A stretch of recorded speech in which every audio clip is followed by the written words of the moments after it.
तो सुनीता विलियम्स को हमने अपने सेशन में काफ़ी बार डिस्कस किया है। हमने डिस्कस किया है कि उनका जाना कैसे हुआ था।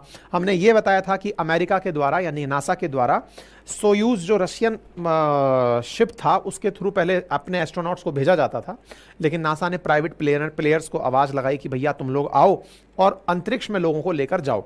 तो इसमें फिर निकल कर आया स्पेस एक्स ने अपनी तरफ से बनाया क्रू 8 मिशन और जाकर कहा कि ठीक है मैं अपने द्वारा लोगों को लेकर चला जाऊंगा। लेकिन अमेरिका को लगा केवल स्पेस एक्स ही क्यों हो, तो फिर बोइंग को बुलाया गया। बोइंग आया तो बोइंग ने कहा कि ठीक है हम अपना स्टार लाइनर लेकर चले जाएंगे। तो एटलस वी करके एक इनका रॉकेट था, उससे स्टार लाइनर इन्होंने मिशन भेजा और वो मिशन जाकर अंतरिक्ष में लोगों को एस्ट्रोनॉट्स को ले जाना शुरू कर दिया। ठीक है, ये सब कुछ चलता रहा। अब दिक्कत क्या हुई कि स्टार लाइनर तो पहुंच गया, लेकिन स्टार लाइनर जब गया था ना उस समय भी उसको जाने में दिक्कतें बहुत आई थी। दिक्कतें क्यों आई थी? कभी तो उसका हीलियम लीक हो जा रहा था, कभी उसके थ्रस्टर नहीं चल रहे थे, लेकिन फिर भी महीने भर के बाद डिले होते होते वो फाइनली लॉन्च हुआ और सक्सेसफुली सुनीता विलियम्स और उनके साथ में एक और सहयात्री को लेकर वो अंतरिक्ष में पहुंचा। दोनों लोग पहुंच गए। इनका आना प्रस्तावित था 10 दिन के भीतर भीतर कि साहब 8 तारीख को जाएंगे, 17 तारीख के आसपास लौटकर वापस आ जाएंगे। लेकिन साहब हुआ क्या, मतलब 5 तारीख के आसपास ये गए थे और 17 के आसपास इनका आने का था। लेकिन हुआ क्या, स्टार लाइनर लौटने की स्थिति में ही नहीं है। वो वहां पर अटैच तो हो गया, लेकिन अब पता चल रहा है कभी थ्रस्टर खराब हो जा रहा है, कभी हीलियम लीक कर जा रही है। मतलब एक तरह से ये समझिए कि वो पहुंच तो गया, अब लौटने में दिक्कत आ रही है। लौटने में दिक्कत आ रही है तो चिंता इस बात की कि साहब अंतरिक्ष में पहुंच तो गए, लाएंगे कैसे? लाने के लिए क्या सोयूज मिशन को लगाना पड़ेगा या फिर स्पेस एक्स का यूज करना पड़ेगा, क्या होगा? ये तमाम बातें पैरेलली चल रही हैं। लेकिन इस बीच में जब किसी को 10 दिन के लिए भेजा, अब वो महीने भर तक वहीं है, तो उनके मनोदशा पर क्या बीत रहा होगा, ये बहुत बड़ा सवाल है। तो सुनीता विलियम्स, क्या उन्हें अंदर कोई एंजाइटी हो रही होगी? क्या उनके मानसिक स्तर पर कोई असर पड़ रहा होगा? क्योंकि अल्टीमेटली टेंशन तो सबको है ना कि यार ये मशीन चल नहीं रही है, लौटेगी नहीं, और लौटेगी नहीं तो कोई दुर्घटना अगर हो गई तो फिर मेरा क्या होगा? ये स्थिति स्पेस में भिन्न कैसे हो जाती है, इसको हम समझते हैं। तो देखिए आसान भाषा में समझते हैं। जब हमारे यहाँ से स्पेसशिप के लिए यात्री जाते हैं तो यहाँ और वहाँ में सबसे बड़ा अंतर क्या है? अंतर यह है कि यहाँ पर ग्रेविटी है, अर्थ पर ग्रेविटी है, लेकिन अंतरिक्ष में ग्रेविटी जीरो ग्रेविटी की तरह से माइक्रो ग्रेविटी के रूप में दिखाई देती है। सुनीता विलियम्स के जो फैक्ट्स हैं वो हमने ऑलरेडी आपको दिए हुए हैं। और ये लोग कहाँ जाते हैं? तो इंटरनेशनल स्पेस स्टेशन पर जा रहे हैं, जो 28,000 किलोमीटर प्रति घंटे की रफ्तार से पृथ्वी के चारों तरफ घूम रहा है।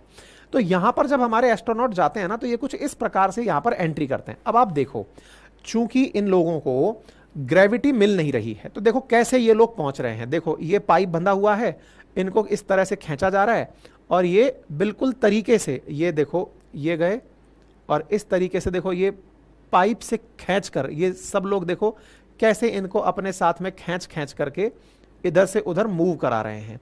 ऐसा क्यों हो रहा है? क्योंकि ये लोग ये देखो जीरो ग्रेविटी फीलिंग के साथ हैं यहाँ पे, मतलब ग्रेविटी है ही नहीं।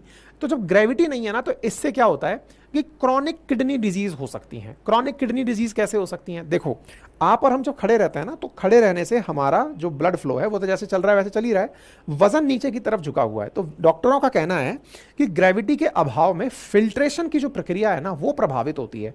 किडनी का जो काम अशुद्ध रक्त को साफ करने का है वो प्रभावित हो जाता है स्पेस के अंदर। ऐसी स्थिति में स्टोन की समस्या बढ़ सकती है, मतलब किडनी पर गहरा असर पड़ता है अगर समय से ज्यादा कोई स्पेसशिप के अंदर रह जाए तो।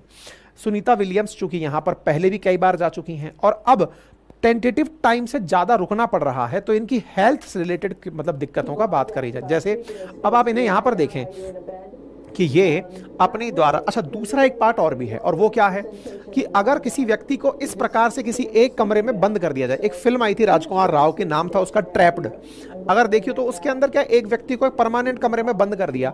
अब बंद कर दिया तो इसमें यहां पर कोई जबरदस्त सुविधा भी नहीं है, सुविधा नहीं है से मतलब आप देखिए किस प्रकार से व्यक्ति को जिस चीज की आदत नहीं है, तो इससे कहते हैं कि चेहरा भी फूल जाता है। चेहरा फूल जाता है से मतलब कि ब्लड सर्कुलेशन इस प्रकार से होता है कि चेहरा प्रभावित होने लगता है। इस तरह की दिक्कतें भी यहाँ पे होने लगती है। देखो बाल इनके उठे हुए हैं, यानी बैठ नहीं रहे क्योंकि ग्रेविटी नहीं है।